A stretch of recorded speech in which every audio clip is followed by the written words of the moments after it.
What? 100 episodes? This calls for a celebration. We're going to the salon, Mama. I've got a new cover art and an updated intro. Now, nothing is changing on the inside. I'm just fluffing up the outside and putting on a new coat of paint, if you will. If you're in my Facebook group, thank you for voting on which choices you like best. I so appreciate your feedback and you helping me make this podcast exactly what you want it. So let's take a listen. Are you overwhelmed by motherhood and barely keeping your head above water? Are you confused and frustrated by how all the other moms make it look so easy? You can't figure out how to manage the chaos in your mind, your home, or your family. I get you, Mama. Parenting with ADHD is hard. Here is your permission slip to let go of the Pinterest-worthy visions of organization and structure fit for everyone else. Let's do life like our brains do life. Creatively, lovingly, and with all our might. When we embrace who we are and how our brains work, we can figure out how to live our lives successfully and, in turn, lead our families well. At the end of the day, we just want to be good moms. But, spoiler alert, you are already a great mom. ADHD does not mean you're doomed to be a hot mess, Mama. You can rewrite your story from shame spiral to success story. And I'll be right here beside you to cheer you on. Welcome to Motherhood in ADHD. Hey there, Successful Mama. It's your friend Patricia Sun.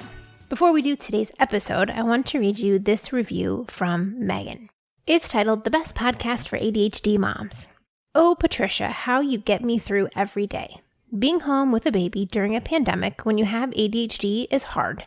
Every day is a challenge, and when I'm looking for guidance or feeling like my brain is on a loop, this podcast gets me through. As soon as I put my baby down for a nap, I put in my headphones and listen to Patricia while I go about my chores. It's become a little daily ritual that has helped me oh so much. I was diagnosed with ADHD 2 years ago and have been studying it ever since, trying to make sense of my brain. This podcast is by far my favorite resource because not only is it chock full of helpful tips, great info, and positive vibes, but it's directed at mothers with ADHD. It couldn't be more perfect for my current state in life. I'm not kidding when I say it gets me through the day. I always feel better about my situation after listening. Keep doing what you're doing, Patricia. I need you. You're my friend, and we've never even met. Lots of heart emojis.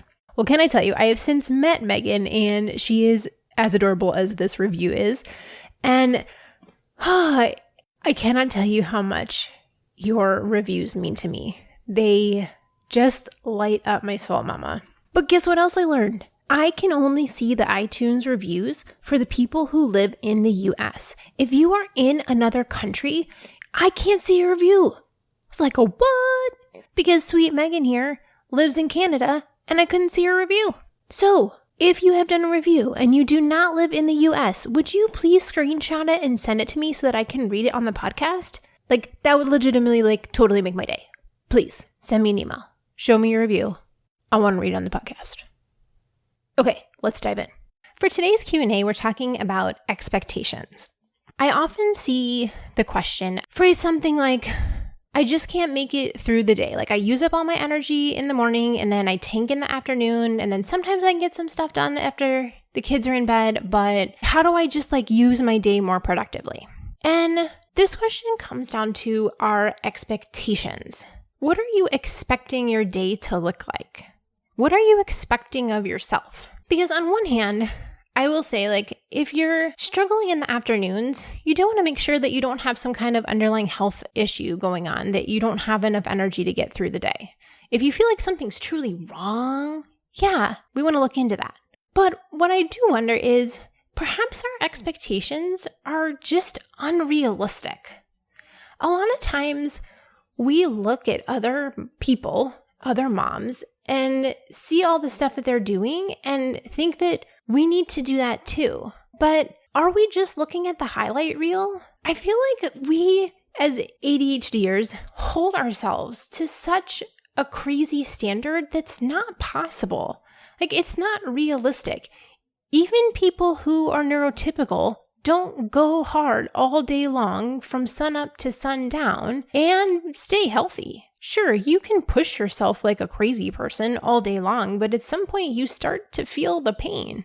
I was reminded of this week because we had, so sad, one of our giant oaks in our yard, actually 2 of them. They were sick and we knew they weren't going to be around too much long, but this crazy freeze in Texas just took them out and we had to have 2 huge oaks in our yard removed. And they're both at least 65 years old. We counted the rings.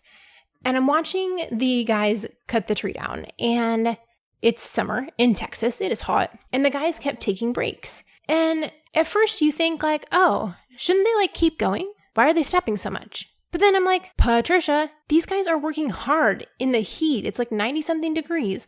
They're doing back-breaking work. And if they don't take care of themselves, they won't make it to the end of the day. Like you can't work in this heat, lugging giant logs around and not take a break. Your body will not survive. That is a normal thing. Like you need to protect yourself from heat stroke.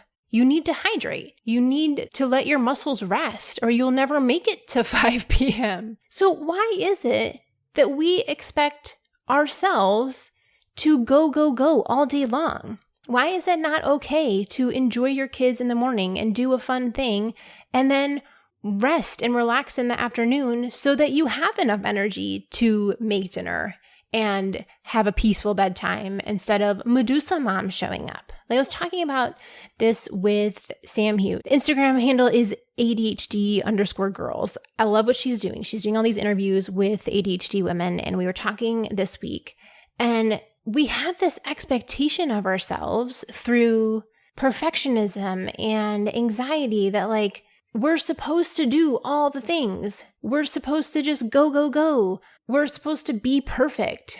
And that's not realistic. Like no human goes at like the same level all day long. We are meant to take breaks. We are meant to rest. We are meant to fluctuate. We're not robots. We're people. And this is something that I've really had to take to heart. Here at the Sung House, it's been a rough time. Things have been stressful with my health, which if you want to learn more about it, it's on Instagram. I'm dealing with some chronic health issues, which are slowly getting better. I have mold toxicity and I have psoriatic arthritis. And at this point, I don't know if they're related or they're 2 separate things. We'll see as things unfold, but I'm having to learn a lot of patience, which is not my strong suit. And I've really had to learn over the last year and a half to take it easier. I have to lower my expectations. And I think that's been a lesson that I would not have learned if I hadn't been sick because I just push myself so hard. I expect so much of myself that I don't slow down. I didn't slow down until I had to. So I'm dealing with the health issues. I am making slow improvements, but realistically, I've got probably a year and a half before I'm close to being normal. My husband's work has been really stressful, which means the house is more stressful. We're dealing with both of our aging parents. And on top of it, like it's the summertime. And I told myself that I would step back and not do as much work because I want to enjoy this time that my kids are home. And things have been such a flurry that I realized I didn't really feel like I was doing that. Like I set out this priority of spending more time with my kids this summer and I haven't been. I was doing it under the guise of I'm trying to get everything ready for July and August so that I can slow down. But that meant that I was actually doing a lot of stuff in June to keep up. And it just wasn't aligning with the priorities that I set, the goals that I set, what I told myself I wanted, what I chose. And I had to do some thinking about it. So I've decided that I really am going to take off some time in July, spend quality time with my family, and honor that energy level. Here's the thing, Mama, we have ADHD and energy regulation is not one of our strong points. We are not going to be able to go at the same speed all day long, every day, week after week, month after month. That's not realistic for anybody, but certainly not for us. So I am going to accept that ADHD affects my energy levels and say, you know what? It's time for a break. So what does that mean for you? Well, I'm going to take a couple weeks off in July and I'll be back in August. Part of me is super bummed because I'm so excited about the next 2 episodes, but I'm following through. So I want you to get ready when we're back. Episodes 101 and 102 are with Dr. Edward Hallowell.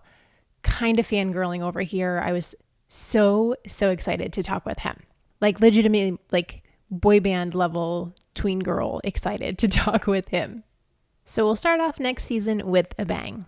In the meantime, if you miss my voice, what I want you to do is go take a look for my course that I've been talking about for the last few months, How to Keep a Calendar with ADHD.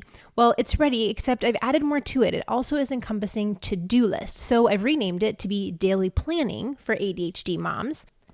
The mamas who tested the class out for me, shout out to all you ladies. Hey, I so appreciate their feedback. It is gold. So this class is amazing in order to get your day together. If you're wishing that you felt confident about your day and you just want to know, like, where do I need to be? When do I need to be there? And what do I have to do today? Like, this class is for you. I want you to sit down at the end of the day and be like, wow, I showed up well. I feel productive and accomplished. I created daily planning for ADHD moms because I want to teach you how to keep your calendar and how to organize your to-do list. And when you learn these skills from another ADHD brain, they make sense. Like, the videos are short, you'll be able to keep up with the commitments that you've made and feel confident in how you organize your day. You will walk away with an easy to stick to 3-step system to keep up with your calendar and a simple way to sort through the giant to-do list and figure out what actually matters. Plus, we have a weekly accountability group that's going to be starting in September. So you can come ask questions when you're stuck and jump on the wagon once again when you fall off, because you know you're going to fall off. That's just how ADHD works. But now you know what to do because you've prepared for that.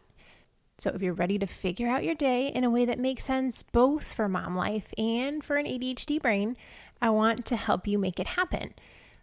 I know August is totally crazy with all of the back to school stuff. There's so much to keep track of, the field trips and the extracurriculars, like way more things to write down on your calendar than normal. So I'm offering a back to school bonus to get you started on the right foot. And if you have littles that aren't in school yet, don't worry, the bonus is still for you too, because you'll be doing all of these extra activities in no time at all. I want you to sign up for the class before August 27th. And you'll get 20% off the class. It's perfect timing because it's right before the accountability group starts. It's 30 minutes every week where we check in, and I'm there to answer your questions and help you get unstuck, make sure that you know what you need to do, and keep you going. When I told my coach that I was going to give a weekly accountability group in this class for this price, she's like, Patricia, you're crazy. But I want it to be super ADHD friendly. Like, I want you to know that, like, come October, if you look back and you're like, ooh, I have not been doing this. Like, I don't want you to beat yourself up. I want you to just come back to the accountability group, like, get yourself back on track and keep going. Our ADHD is going to take us off track. It's a given. But I want you to get back on track instead of beating yourself up about it.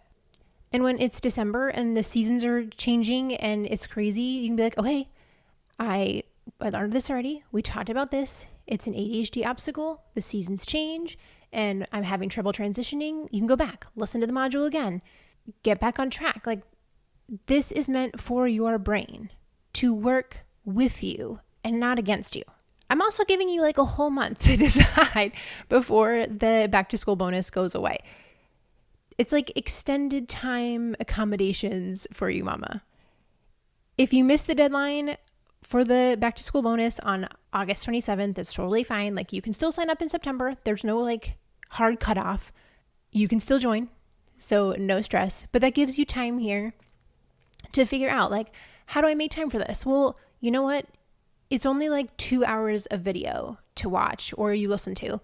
And so where can you fit that in? Can it be during folding laundry time? Like, you've got time to figure out how you're going to pay for the class. I'm like, girl, you just don't go to Target on next Tuesday. Like, that would save you enough money to pay for the class, because every time I go into Target with like 3 things on my list, I come out with a whole cart full of stuff. That right there will save you enough money to pay for the class. But more importantly, like, this class is more valuable than all that junk you're buying in the cart at Target.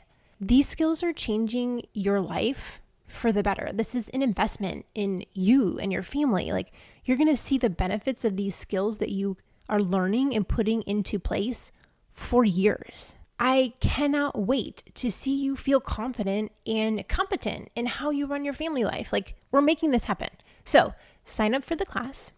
You're going to go to bit.ly/ADHD plan. It's all lowercase, all one word. bit.ly/ADHD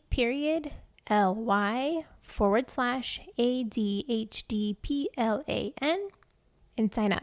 And the 20% off back to school bonus goes through August 27th. So happy 100th episode, Mama. I am so glad that we're here together, and I am going to enjoy my next month or so of vacation. And I want you to think about, how is it that you can lower the expectations and be realistic with yourself on what's doable with your ADHD and what's okay to let go. Give yourself a little grace. Enjoy your summer, and I'll see you in August and hopefully in the class. That's one more time the website, bit.ly/ADHD plan. So have an amazing day, successful mama, and we'll talk soon. For more resources, classes, and community, head over to my website, motherhoodinadhd.com.